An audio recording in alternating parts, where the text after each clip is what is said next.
Berjumpa kembali. Assalamualaikum warahmatullahi wabarakatuh. Kita kembali lagi ke perkuliahan dasar sistem tenaga listrik. Untuk materi minggu ini kita akan mempelajari tentang mesin listrik. Pada layoutnya kita akan membahas tentang apa itu mesin listrik, apa itu mesin DC, apa itu motor DC, serta apa itu generator DC.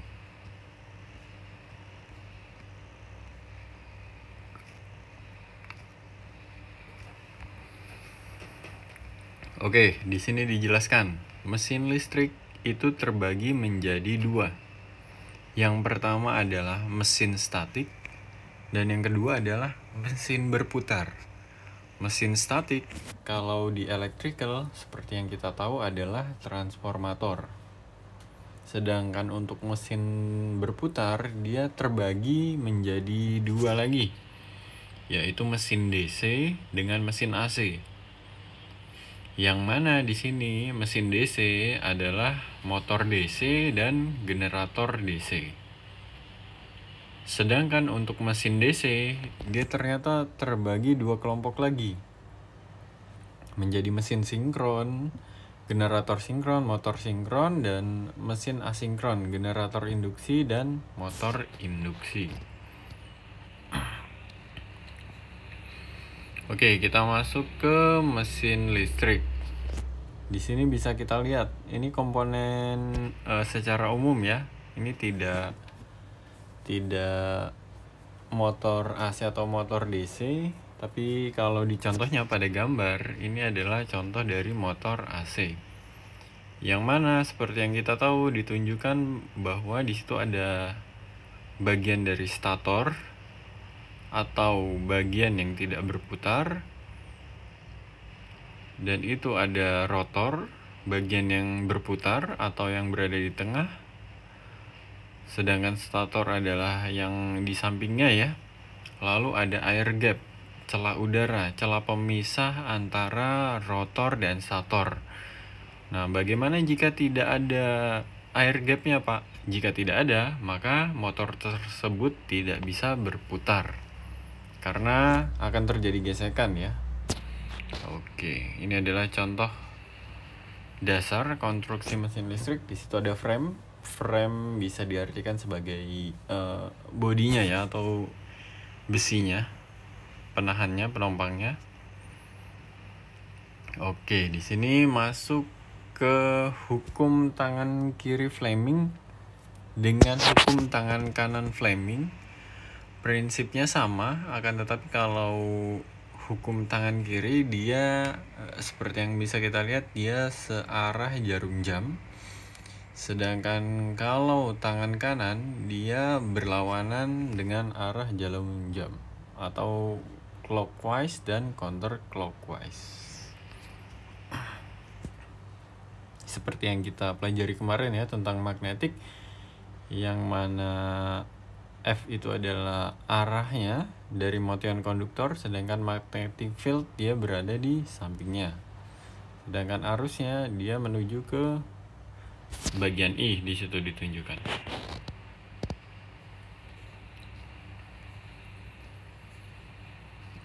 Masuk ke mesin DC.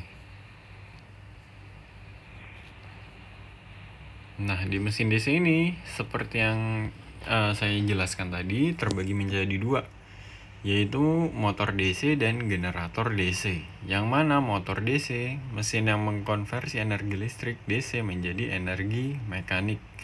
Sedangkan generator DC adalah mesin yang mengkonversi energi mekanik menjadi energi listrik.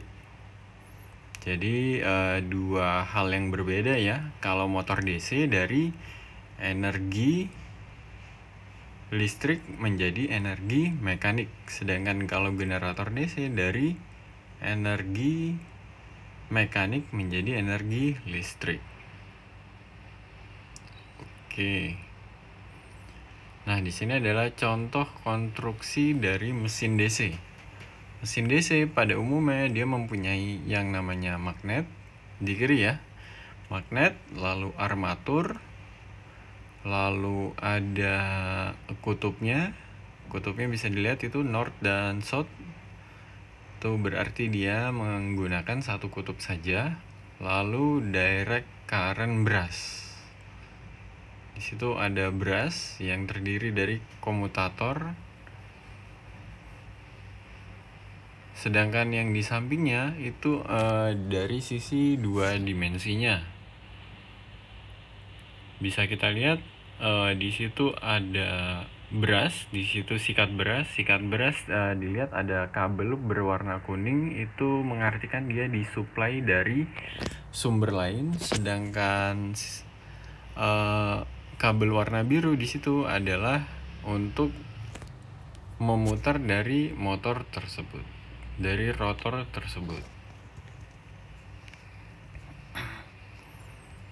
Oke, masuk ke konstruksinya. Di sini dijelaskan bahwa keuntungan utama dari mesin DC adalah pengaturan kecepatan dan torsinya yang mudah. Serta stator DC memiliki kutub di mana kutub tersebut dieksitasi oleh arus DC untuk menghasilkan medan magnet. Jadi seperti yang dijelaskan tadi ya, di situ ada brushnya disuplai dari tegangan dari luar motor tersebut. Jadi ada dua yang mensuplai motor tersebut. Gunanya untuk apa? Agar motornya lebih efisien. Akan tetapi mengorbankan itu ya, tegangan dari luar. Dan di sini dijelaskan bahwa rotor terbuat dari inti besi yang terlaminasi dan memiliki slot.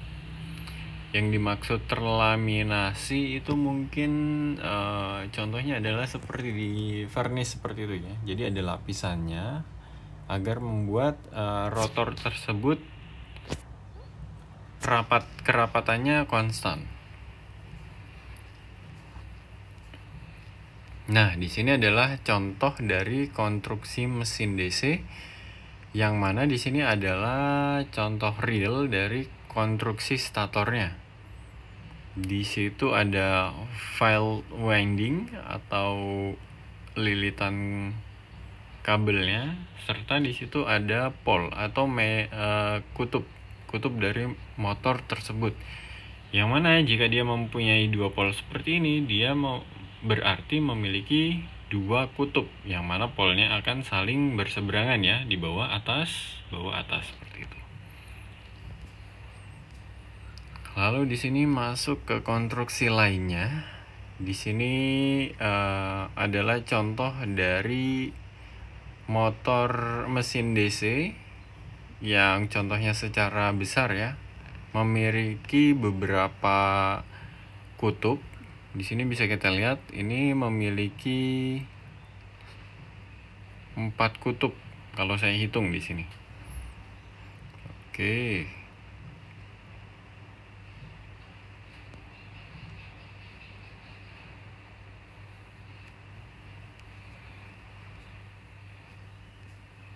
Ini adalah contoh mesin DC konstruksi. Bisa kita lihat konstruksinya ternyata bermacam-macam.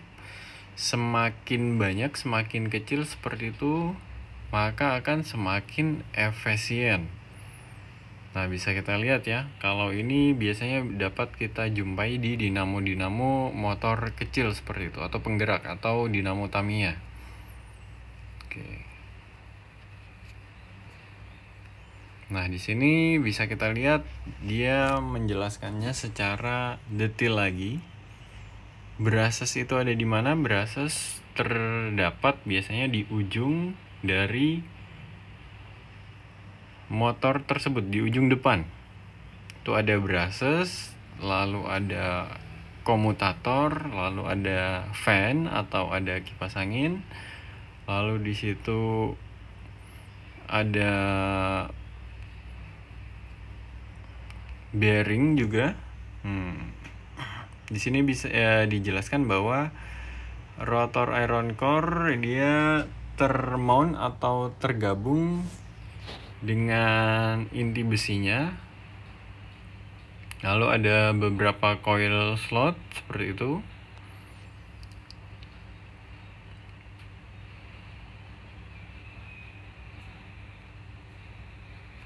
Oke, kita lanjut. Nah, di sini adalah contoh lain dari motor DC atau mesin DC. Di sini bisa kita lihat ada yang sampai untuk skala besar dipasangi dengan brush holder atau penahan brush, lalu ada spring atau pir ya, lalu rotor, komutator. Oke. Di sini tidak dijelaskan apakah ini digunakan untuk motor ataukah digunakan untuk generator. Oke, masuk ke komutator mesin DC. Bisa kita lihat pada gambar di situ dijelaskan mica insulation di antara segmen atau isolasi di antara lilitannya. Jadi tidak tergabung. Lalu ada chopper segmen, ada mica insulation juga, dan konduktor Cooper atau tembaga konduktor. Di sini komutator terbuat dari potongan tembaga yang terisolasi, serta 2 buah ikat arang atau brushes, bahasa Indonesianya ikat arang, ditekan ke komutator untuk melewatkan aliran arus. Dan juga sikat arang terbuat dari karbon atau grafit, serta bearing digunakan untuk memperhalus mesin putarannya. Nah, di sini adalah contoh konstruksinya. Di sini dijelaskan ini adalah contoh dari motor tersebut ya, yang memiliki 4 kutub. Di sini bisa dilihat bahwa kumparan terhubung seri pada statornya, serta pertemuan ujung kumparan dengan terhubung dengan komutator. Dan juga komutator terdiri dari tembaga yang terisolasi pada silindernya. Lalu 2 sikat ditekan ke komutator sebagai jalan arus, seperti itu, atau brushnya ditekan pada komutatornya agar arusnya bisa berjalan ya, atau aliran arusnya, serta sikat diletakkan di daerah netral atau medan magnet untuk mengurangi yang namanya arcing atau percikan dari api. Nah, ini adalah contohnya.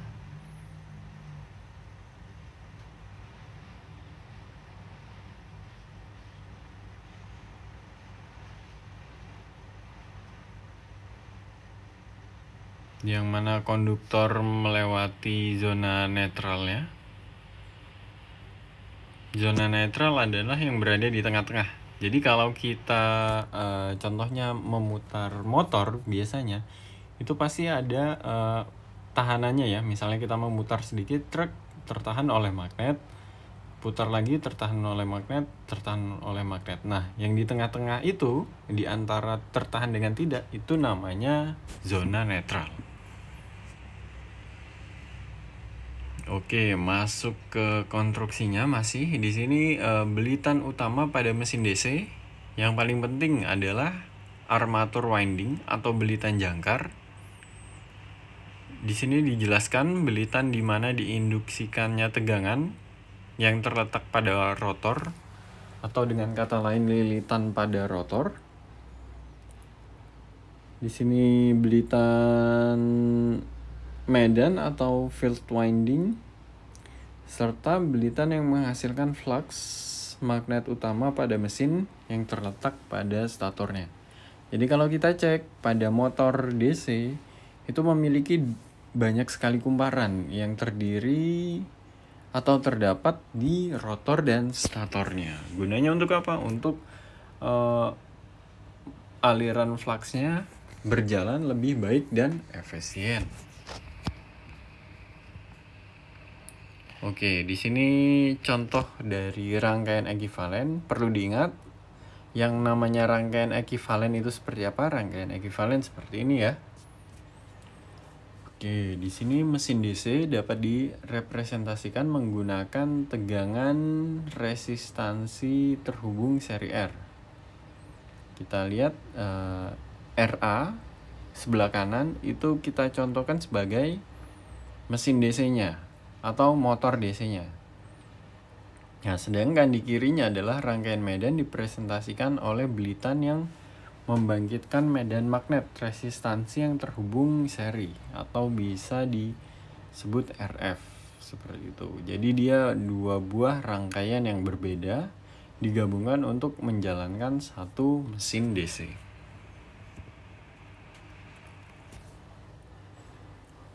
Nah, ternyata klasifikasi dari mesin DC itu terbagi menjadi banyak lagi. Ada yang namanya eksitasi terpisah, eksitasi sendiri, yang mana di eksitasi sendiri ini terdiri dari 3 eksitasi, seri, paralel, dan kompon. Oke? Untuk mempermudah saja sebetulnya. Di sini dijelaskan lagi ada kompon panjang dan ada kompon pendek. Seperti itu. Oke, di sini contohnya eksitasi terpisah seperti yang sudah dicontohkan sebelumnya ya.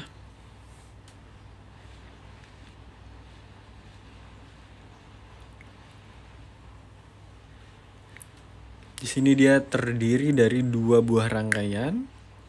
Yang keunggulannya apa sih? Kontrol kecepatannya dapat diatur dengan baik karena sumbernya atau variabelnya terpisah. Nah, sedangkan eksitasi paralel dia langsung terhubung.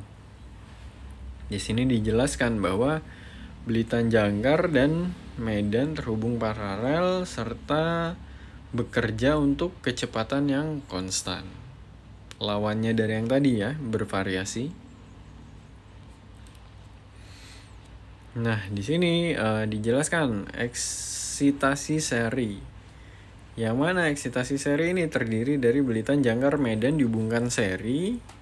Gunanya untuk apa? Torsi awal yang tinggi.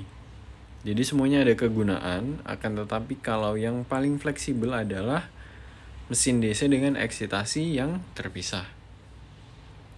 Nah, di sini dijelaskan lagi ada yang namanya eksitasi kompon. Yang mana mesin memiliki 2 belitan, satu terhubung seri, satunya terhubung paralel. Gunanya adalah belitan seri sebagai tambahan untuk mengurangi drop tegangan saat bebannya tinggi.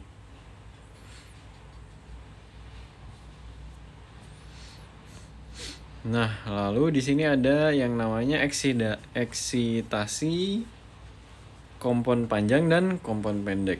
Bedanya apa sih? Bedanya hanya rangkaiannya saja, inputnya ya. Yang mana kalau kompon panjang dia sampai atas, sedangkan kompon pendek dia hanya sampai setengahnya saja. Oke, mungkin sampai sini saja untuk perkuliahan hari ini. Kita akan bertemu lagi besok. Terima kasih. Assalamualaikum warahmatullahi wabarakatuh.